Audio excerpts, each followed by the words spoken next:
All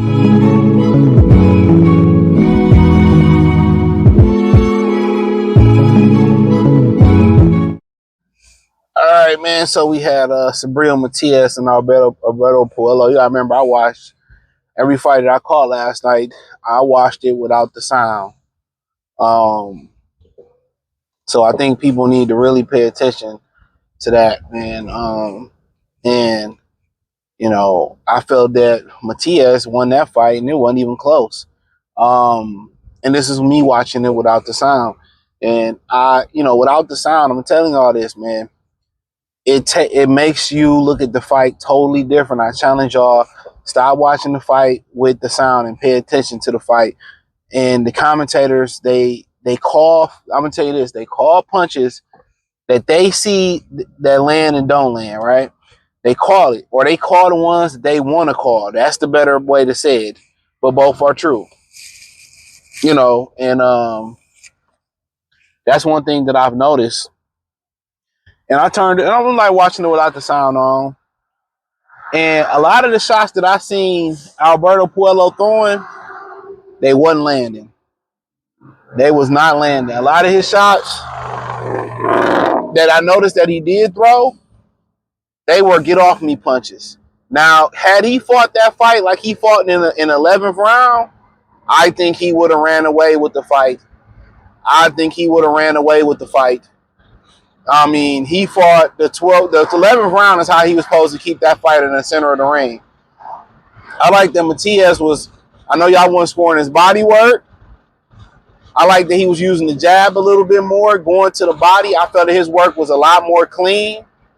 People was like, well, his face was this, that, and the third. And a lot of those Puello shots was landing on the glove, and that's probably breaking through his guard. And obviously, he threw a lot of shots. But my thing is, if his shots was landing as clean as he was throwing them, why didn't he never wobble or drop them? That's all I'm saying. Look at the body work Matias was throwing. Look at the punch when he threw punches. His punches was landing more cleaner. And I'm not gonna say his punches were. I felt like his punches should have had more snap on them. Maybe it's time for him to move up in weight. I felt that his punches didn't have the authority that I'm used to seeing his punches have. But his punches was landing more cleaner. The right hook to the body, the left hook to the body. You know what I'm saying? He had the positioning. He had Puello on the ropes. His back was on the ropes. And Puello was throwing a lot of get-off-me punches. That's one thing that I noticed. Puello threw a bunch of get-off-me punches. His punches wasn't never, I'm going to take the lead, kind of like what Shakur did with Zepeda. And I'm a control. I'm gonna be the bull master, and I'm gonna control the bull. No, well, I'm gonna be the matador and control the bull. His punches was like a DV victim trying to fight back, trying to get out the house. He never really took authority in that fight. His back, like the punches that he thrown, they was always retaliation punches, like get off me punches.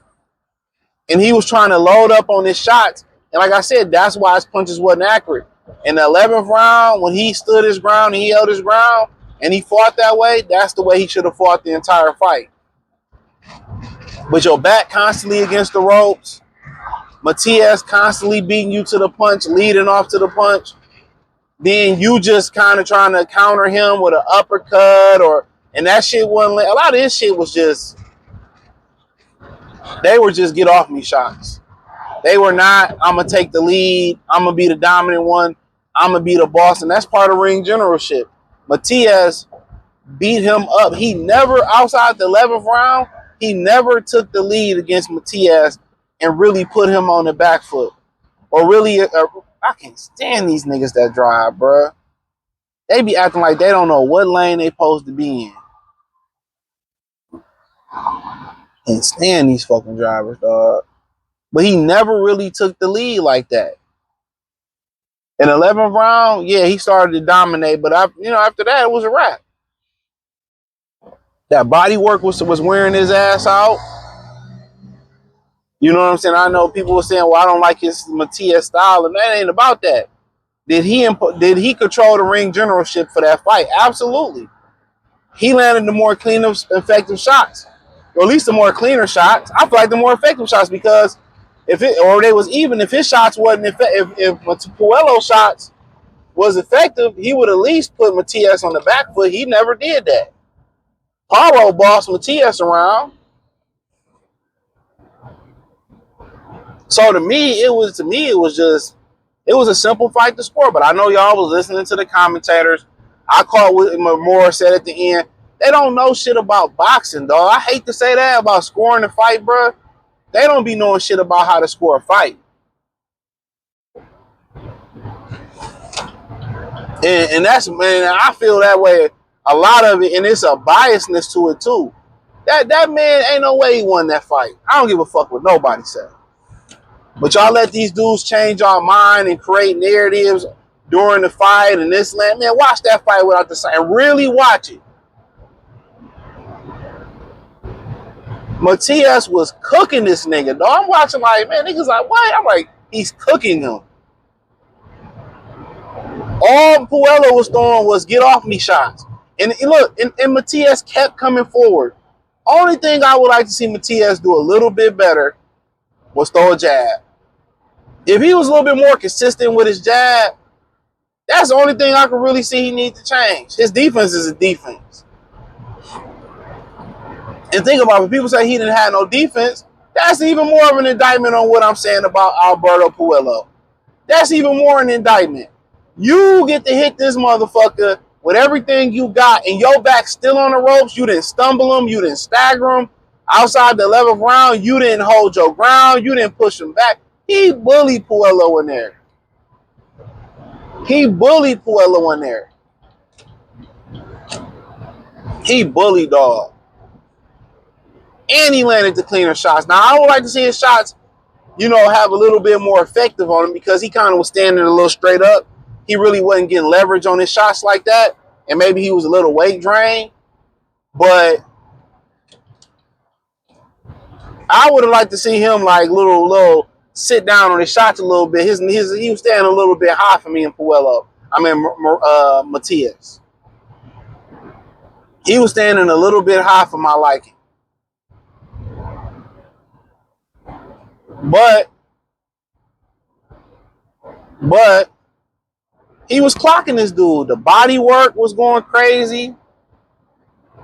Man, dude, like I said before, y'all leave listening to a weak ass The Zone. That's why I don't really fuck with The Zone. They'll never get a dollar out of me. The commentating is trash. The interface is trash. The production is trash. Everything is just trash. But then again, the production across the board in sports is NHL and UFC got the best production. Fuck is y'all be? Why is you riding your brakes, bro? That's what I be trying to figure out. There's 3 cars in front of you and you riding your brakes. Maybe because he got a canoe on top of his house, on top of his car. But that's my opinion on it, bro. But I'll be watching that shit for what it is, dog, without the sound on. Especially when I watch The Zone week ass. And even if you watch the UK commentary on any of their fights, it's a clear biasness, dog. Y'all be letting that deter your mind, bro. Turn the sound off and watch the fight. You're going to have a totally different opinion without Sergio Moro in your ear, without Tim Bradley in your ear. Watch the fight, bro. There's so many times that I watch the fight with the commentary on, and I watch guys land punches that they never call on air, and it affects the shots. It affects the fight. I'm telling you, dog. Watch it without the sound on. You will thank a nigga later. You will thank a nigga later. I'm telling you. Telling you. You will thank me later. When Matias throw more of a consistent jab, he'd be more dangerous. But this dude Puello, at least with Gary Anton Russell, he held his ground. With Matias, he couldn't. Because Matias was a little bit smarter than Russell. And that's saying a lot. He went to the body. Puello defense was leaky as hell last night. And I know the Dominican, they got something against us. No, your guy is a fucking cheat to begin with. I don't forget that shit. That nigga's a pad cheat. So say what you want to say. He's a pad cheat. But I'm not holding that against him. Because the other dude, that Morel, was a pad cheat too. You know, we went over there in the live stream Saturday morning. So I ain't holding that against nobody. Hey, it is what it is. But yeah, he got, man, motherfucker got dog walking that hoe. Puello was in that bitch holding. The nigga say the last dance. Dominican Republic say the last dance. He was holding. Like I said, if y'all felt like he won that fight, why didn't he stop? Why didn't he stop this man in his tracks? Not one time. Other than the 11th round, he couldn't do nothing with him. Nothing. All them shots he was throwing was survival shots. He was in survival mode like we playing Street Fighter in 94. That's all I had to say, man. Thumbs up the video, share video, subscribe to the channel. Check out the Fight Reaction playlist. Hit the link tree. Find me on X, Instagram, Spotify, Anchor, Cash App, Venmo, PayPal, Amazon, Kick, Twitch, Cash App, Venmo, PayPal, all that's there. Appreciate Video Cho for donating. Check out the Fight Reaction playlist. Appreciate the love, support. Peace.